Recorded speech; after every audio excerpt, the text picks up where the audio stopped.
Hi Abhishek, can you introduce yourself? Yes, Preetham. So my name is Abhishek, and I hold a bachelor's degree in computer application. And from the last 6 months, I am with Masai, where I am improving and refining my technical skills. Some of my technical skills include Python basics, Python libraries Pandas, NumPy, Matplotlib, Seaborn, Scikit-learn. And apart from that, I'm also well versed in Excel and Power BI. And with Masai, I have done 4 projects. And my latest project is used car prediction price, which we are going to discuss. And apart from that, if I talk about my hobbies, then investment and trading is something which I really like. So that is a short intro about myself.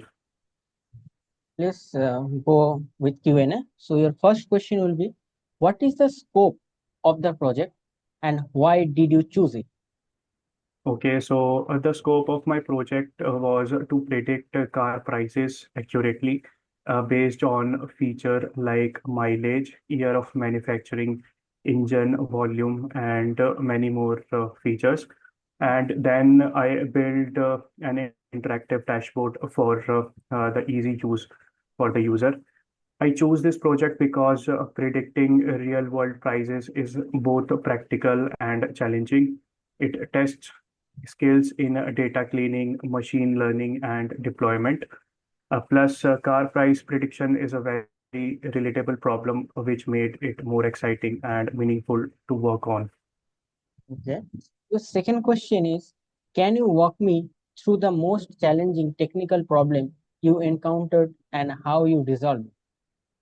Okay, so the biggest challenge I faced was preparing the data for modeling, like high cardinality categorical data. The car model feature had 312 unique values, and using one hot encoding would have made the model too complex, and this exponentially can increases my dimensionality and make it unstable model. So I switched to tree based model like random forest that handle high cardinality features better. For a linear regression, I dropped the model feature to keep things simple and stable because firstly I built a linear regression, then it is not giving me the better result, then I switched to random forest. So that's about how I take uh, care of high cardinality. And another challenge was outlier treatment. I noticed extreme values in a mileage, engine volume, and manufacturing year were skewing the result. So to fix this, I kept these features at the 99th percentile and removed the remaining 1%. Those are obviously outliers, and visualize the distribution before and after to confirm the improvement. And another challenge was non-linear relationship. So EDA showed the most feature had non-linear relationship with price. So I applied a log transformation to the variable target price, which boosted model performance. And finally, multi-collinearity challenge was also there. So the manufacturing year was highly correlated with other feature. So I removed it to prevent issues during training. And each of these steps helped me build a cleaner, more reliable, and I improve overall accuracy. Okay. And your third question will be, what specific technologies did you use and why did you choose them for this project? Okay, so to answer this question, I used Python because it's powerful and flexible for machine learning tasks, and Jupyter Notebook made it easy to test, debug, and visualize results quickly. Apart from that, I used Pandas and NumPy. As you know, these libraries were essential for data cleaning, manipulation, and pre-processing. And I also use scikit-learn to build a machine learning model and process data and tune hyperparameters. It provides ready-to-use reliable functions that speed up development. And random forest also I used.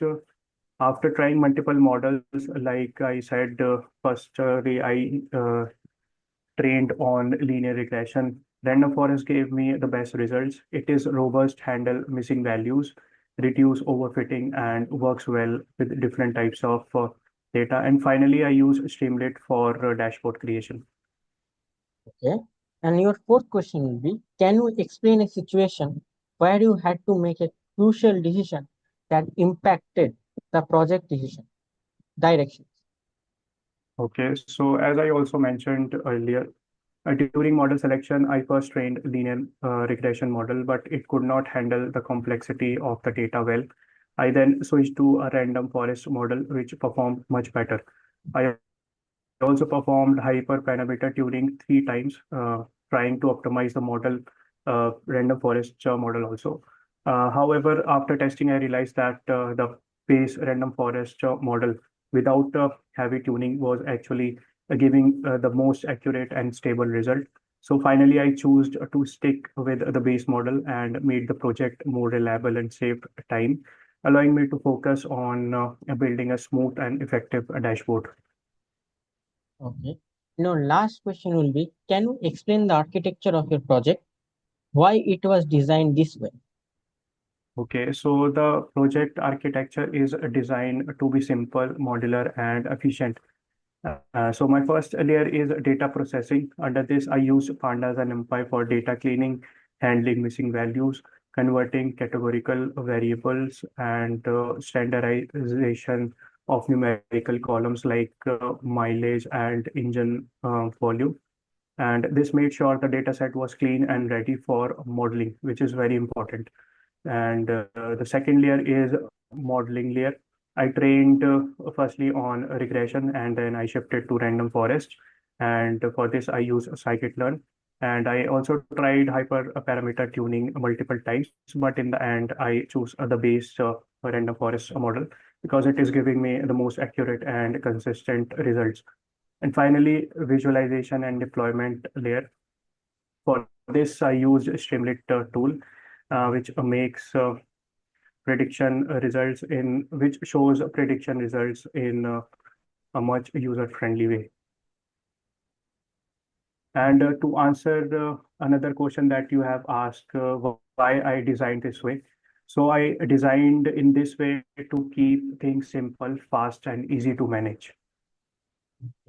So Okay. So your last question will be, what would you do differently if you were to start this project over again?